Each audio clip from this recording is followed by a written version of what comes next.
seringkali yang menghalangi kita untuk bertumbuh. Ada Tuhan, ada kuasa Tuhan dan Roh Kudus. Tapi kitalah yang seringkali merusakkannya.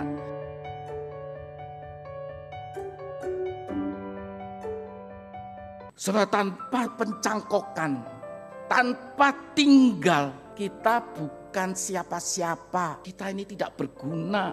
Kita ini hanya debu yang kemudian diangkat oleh Kristus. Tuhan ambil, Tuhan bersihkan, supaya kita menghasilkan sesuatu. Ketika kita mau tinggal di dalam Kristus, ada kekuatan. Permisi tanya, apakah hidup kita terus mengarah ke sana? Itu artinya apa? Ketika hidup kita mengarah untuk tinggal bersama Kristus, hidup yang menghasilkan buah, artinya kita hidup menerima panggilan Yesus yang berkata, ikutlah aku. Setelah ketika hidup kita mengarah kepada Yesus, maka kita akan dengan sukacita menerima panggilan Yesus yang berkata, ikutlah aku. Dan untuk menjalani ini butuh komitmen. Setelah kata tinggal itu cukup banyak. Kalau tidak salah 10 kali di dalam perikop ini. Tinggal. Tinggal itu tidak enak. Tinggal itu butuh komitmen. Tinggal itu bukan berarti singgah. Tinggal itu berarti betul-betul kita terus menerus. Dan itu butuh yang namanya komitmen dan keradikalan. Untuk kita bisa mengerti dan kemudian memenuhi ajakan Yesus itu. Saudara, pengikut Yesus 12 orang murid itu belum sepenuhnya tahu ketika dia berkata, ikutlah aku, dan mereka kemudian mengikuti Yesus. Mereka nggak tahu apa yang akan mereka alami dalam pengiringan ini. Pasti mereka ada sejuta harapan. Di samping ada sedikit keraguan di dalam hidup mereka. Mungkin ada keingintahuan. Ada sebagian kegairan dalam hidup mereka. Tetapi juga ada rasa ketidakpastian. Saudara, dalam kondisi-kondisi yang seperti itu, antara ragu dengan keyakinan, mereka hanya ikut, tunduk, taat, komitmen. Dan apa yang terjadi ketika mereka melakukan itu semua? Saudara, firman Tuhan katakan di dalam Kisah pasal 17 ayat 6, lalu terjadi mereka yang mengacaukan, katakan seluruh bumi itu diadili. Pada waktu itu pengadilan. Murid-murid hanya tahu bahwa Yesus akan memimpin mereka. Dan dunia kemudian seolah-olah dikacaukan oleh 11 murid plus Matias pengganti Yudas itu. 12 murid yang mengguncangkan seluruh dunia. Sehingga kita ada sampai saat ini dan duduk di sini. Mendengar kembali firman Tuhan itu. Saudara, ketika kita berjalan menuju ke situ, mengarah ke situ bersama dengan Tuhan, saya yakin dunia di sekitar kita akan tergoncang. Dulu kau kegelapan, tetapi kenapa sekarang kamu terang? Karena ada Yesus di dalam hidup kita. Saudara, 12 murid mungkin tidak tahu Yesus mau bawa mereka kemana. Tapi saat ini kita yang sudah mengenal Kristus, kita yang hidup 2000 tahun lebih dari Yesus yang sudah meninggal, kita tahu kita akan dibawa kemana oleh Yesus. Hidup yang kita jalani bersama Kristus akan mengarah kemana. Tidak mungkin seseorang bisa berbuah dan memuliakan Allah Bapa jikalau tidak tinggal di dalam Yesus. Ini adalah hal yang aneh jikalau ada sebagian orang yang berpendapat, saya mau jadi Kristen tapi gak mau seperti Kristus. Itu artinya hidup kita menjadi orang Kristen tapi kita gak mau bertumbuh. Kita gak mau baca firman Tuhan. Kita hanya jalani ini sebagai sebuah budaya bagi kita. Setiap kita mengaku bahwa saya orang Kristen, maka kita harus berjalan menuju hidup kita seperti Kristus. Supaya Allah Bapa dipermuliakan. Permisi tanya, dalam perjalanan hidup kita sudah mungkin ada berapa tahun, ada yang mungkin sudah puluhan tahun, ada belasan tahun. Sudahkah Bapa dipermuliakan oleh hidup saya dan saudara? Tetapi mari kita berpikir ulang terus. Hampir berapa tahun ini kita sudah diajar bagaimana kita boleh berakar, bertumbuh. Sekarang ada momen untuk kita boleh berbuah.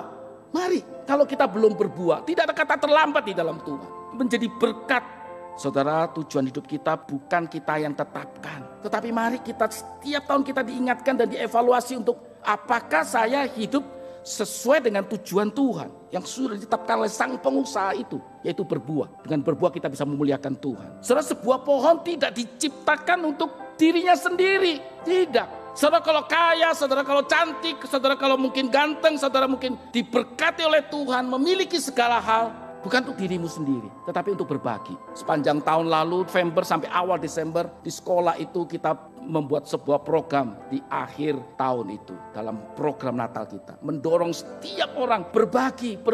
Tidak penting nilainya. Tetapi apakah punya hati berbagi untuk orang-orang yang membutuhkan. Sehingga mereka merasakan apa sih artinya Natal itu. Pada suatu ketika 3 buah pohon tumbuh di sebuah lereng bukit yang subur, yang lebat. Mereka mulai membicarakan satu dengan yang lain dari 3 pohon ini. Harapan dan impian mereka. Pohon yang pertama, dia bilang, saya berharap kalau suatu hari saya dipotong, saya akan dipakai untuk menjadi sebuah kotak yang berharga untuk menyimpan barang-barang berharga. Emas, perak, maupun barang-barang berharga, berlian, semua disimpan di tempat saya. Pohon yang kedua juga tidak kalah harapan dan impian dia. Suatu hari kalau pohon saya itu dipotong oleh sang pengusaha, kebun ini saya akan menjadi sebuah bagian dari sebuah kapal yang perkasa. Saya akan membawa raja-raja dan ratu mengarungi samudra, menikmati indahnya dunia ini. Dan orang merasa aman di dalam perahu dari saya ini. Pohon yang ketiga juga sama. Saya kalau dipotong, saya ingin tumbuh menjadi sebuah barang yang kemudian menjadi berkat bagi banyak orang. Cabang-cabang saya. Saudara yang dikasihi Tuhan Yesus, berapa tahun kemudian mereka berdoa dan impian itu menjadi kenyataan. Sekelompok penebang kayu datang ke kebun mereka. Harap-harap cemas. Saya akan dijadikan apa? Apakah impian saya akan terjadi? Ketika salah seorang penebang datang ke pohon pertama, ia berkata, tampaknya kayu ini kuat sekali. Kita akan jual ke tukang kayu. Dan dia mulai menebang pohon yang pertama itu. Dan dia jual ke tukang kayu. Dan kemudian tukang kayu itu tidak menjadikan dia sebagai kotak berharga, hanya sebuah tempat kandang binatang. Salah seorang tukang kayu kemudian berkata, saya tidak memerlukan hal-hal istimewa dari pohon saya. Maka saya hanya ambil pohon ini dan meletakkannya di gudang. Potong hanya rapi-rapi begitu. Saudara yang dikasihi Tuhan Yesus, tahun-tahun berlalu pohon-pohon itu sudah melupakan segala impiannya karena apa yang terjadi tidak sesuai dengan harapan mereka. Suatu hari seorang laki-laki dan perempuan masuk ke kandang dan meletakkan bayi mereka pada hasil daripada pohon yang pertama itu. Beberapa puluh tahun kemudian pohon yang kedua pun memiliki harapan yang juga sirna semua. Tetapi pada suatu hari sekelompok orang menumpang kapal nelayan, yaitu kapal dia yang dia miliki, yang dibuat dari pohon yang kedua itu. Salah seorang di antaranya sedang lelah dan tertidur. Dan kemudian ada kelompok atau 1-2 murid mengatakan, kenapa engkau tidur? Kita sedang dapat badai. Ternyata perahu itu dipakai oleh Tuhan Yesus. Setelah akhirnya datang orang yang mengambil potongan dari pohon yang ketiga. Orang itu mengangkat menuju ke bukit sambil diolok-olok. Saudara dikasihi Tuhan Yesus, kita mungkin mempunyai banyak impian. Kita mungkin mempunyai banyak keinginan dalam perjalanan hidup kita. Salah tidak? Tetapi menjadi salah kalau kita kemudian kecewa tanpa kita meletakkan semua hal dalam hidup kita itu kepada Tuhan. Saudara, setiap pohon memperoleh hal yang diinginkannya. Hanya bukan dengan cara yang mereka bisa bayangkan, yang mereka inginkan, yang mereka harapkan. Kita tidak selalu mengerti rencana Tuhan untuk hidup kita. Kita hanya tahu bahwa cara Tuhan, cara Allah bukan cara kita. Tetapi kita tahu bahwa caranya selalu yang terbaik. Amin. Caranya selalu yang terbaik. Tepat pada waktunya. Tuhan akan pakai kita untuk menjadi berkat sesuai dengan tujuannya. Sekali lagi, mari mengawali tahun 2022 ini.